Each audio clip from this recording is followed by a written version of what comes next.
Assalamualaikum warahmatullahi wabarakatuh. Alhamdulillahirrahmanirrahim, senang sekali kita bertemu kembali bersama saya di channel Arif 29. Gimana nih semua kabarnya? Dimanapun kalian berada, terkhusus untuk murid-muridku yang Bapak banggakan.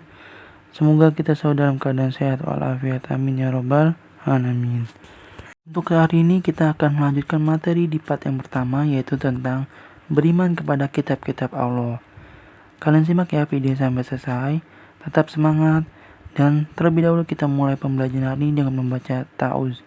Bismillahirrahmanirrahim. Sebelum masuk materi, coba kita yuk sama-sama renungkan terlebih dahulu. Seandainya kita berada di jalanan, tapi kita tidak punya arah dan tujuan yang jelas. Kita mau pergi kemana? Kira-kira kita akan sampai nggak? Nah, yang ada kita hanya berputar-putar ke sana, ke sini, kebingungan, bahkan yang ada hanya membuang-buang waktu saja, benar gak? Nah, begitupun halnya sama seperti dalam hidup ini. Jikalau manusia nih, kita tidak memiliki arah dan tujuan yang jelas dalam hidup ini, yang ada hidup kita hanya sia-sia. Kita terlena dengan dunia, yang ada kita akan tersesat dan melupakan akhirat, dan yang ada nanti kita akan menyesal.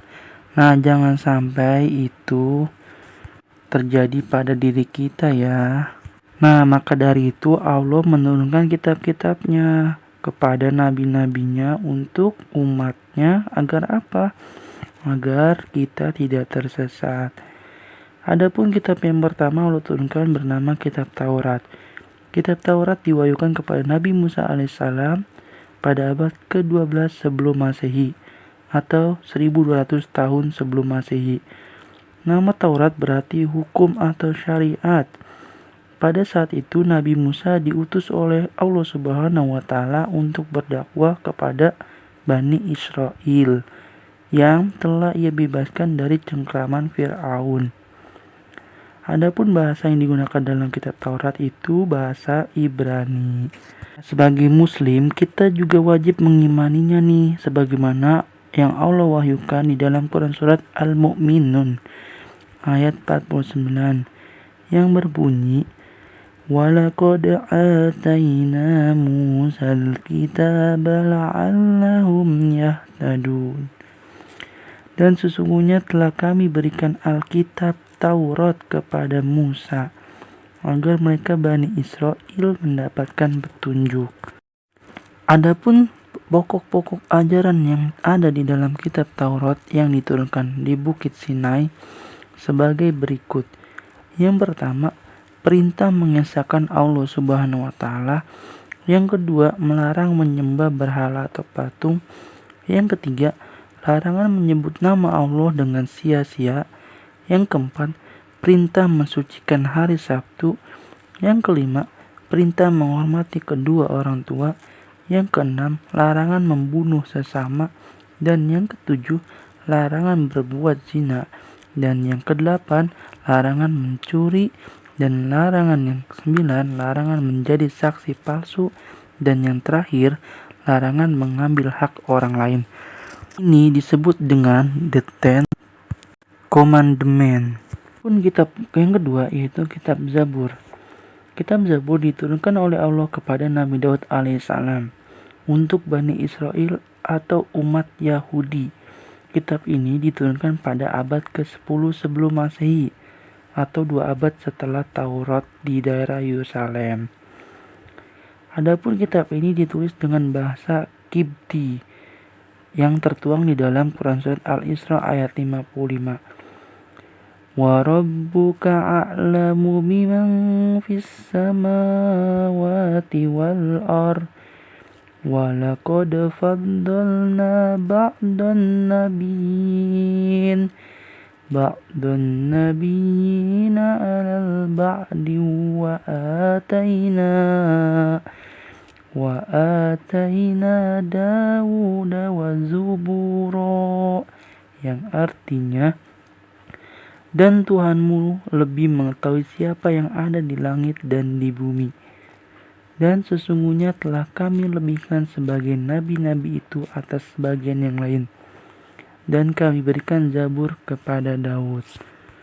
Kitab selanjutnya yang ketiga adalah kitab Injil. Kitab Injil diturunkan kepada Nabi Isa alaihissalam pada permulaan abad ke-1 atau 11 abad setelah kitab Zabur diturunkan. Kitab Injil sendiri diwahyukan di daerah Yerusalem dengan bahasa Suryani dan diperuntukkan bagi Bani Israel.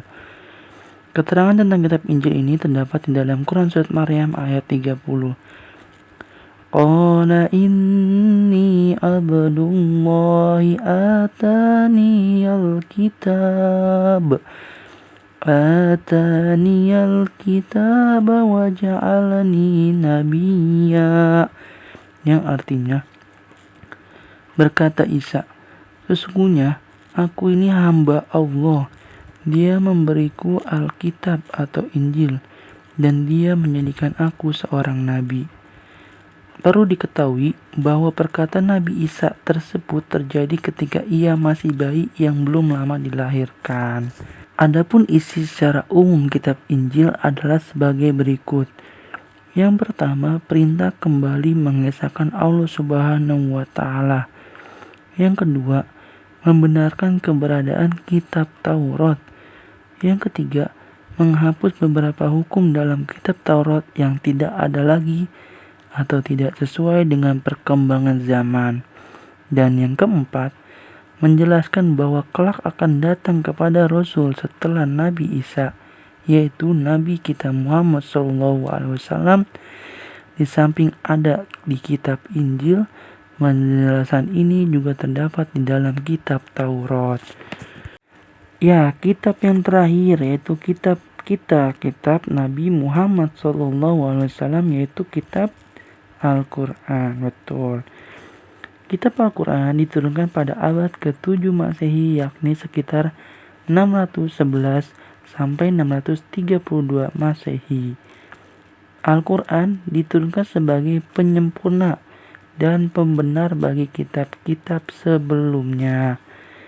Dalam Al-Quran disebutkan di Quran Surat Al-Imran ayat 3 yang berbunyi, Nazzala 'alaikal kitaba bil haqqi musaddiqan lima baina yadayhi wa anzalat Taurata wal Injil, yang artinya Dia menurunkan Alkitab atau Al-Quran kepadamu dengan sebenarnya, membenarkan kitab yang telah diturunkan sebelumnya dan menurunkan Taurat dan Injil. Nah, kita sebagai umat Islam, kita wajib mengetahui isi pokok ajaran Al-Quran itu ada apa saja. Yang pertama, ada keyakinan atau akidah, yaitu hal-hal yang berkaitan dengan keyakinan seperti mengesahkan Allah Subhanahu wa Ta'ala dan meyakini malaikat-malaikat Allah Subhanahu wa Ta'ala. Yang kedua, akhlak budi pekerti, yaitu berkaitan dengan pembinaan akhlak mulia dan menghindari akhlak tercela. Selanjutnya adalah ibadah, yakni yang berkaitan dengan tata cara beribadah seperti sholat, zakat, dan ibadah-ibadah lainnya. Dan yang keempat ada muamalah, yakni berkaitan dengan tata cara berhubungan kepada sesama manusia. Dan yang terakhir tentang sejarah, yaitu kisah orang-orang yang ada pada umat-umat terdahulu. Nah, selain dari kitab-kitab yang Allah turunkan tadi yang ada 4 tersebut, ada tambahan yang namanya suhuf. Ada yang tahu apa itu? Ya, suhuf itu adalah lembaran-lembaran terpisah yang berisi wahyu dari Allah Subhanahu wa Ta'ala.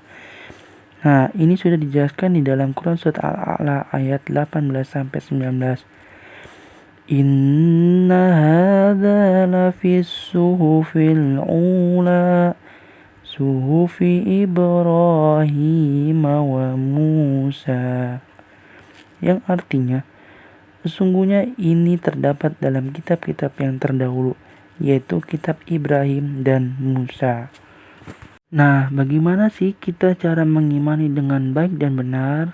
Yang pertama, meyakini dengan sepenuh hati bahwa kitab-kitab tersebut asalnya dari Allah Subhanahu wa taala. Yang kedua, boleh mempelajari kitab-kitab dari Taurat, Zabur, Injil, namun tidak untuk diamalkan, karena kitab tersebut sudah tidak berlaku semenjak turunnya Al-Quran. Yang ketiga, wajib bagi umat Islam untuk bisa membaca, mempelajari, dan mengamalkan isi dari Al-Quran.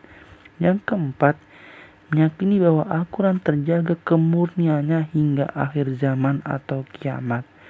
Sebagaimana telah tertuang di dalam Quran Surat Al-Hijr ayat 9. Inna nahnu nazzalna dzikra wa inna lahu lahafizun. Yang artinya, sesungguhnya kamilah yang menurunkan Al-Quran dan sesungguhnya kami yang benar-benar memeliharanya. Untuk itu, saya akhiri. Bila ada perkataan yang salah, mohon dimaafkan. Sampai berjumpa di pertemuan selanjutnya. Saya akhiri. Wassalamualaikum warahmatullahi wabarakatuh.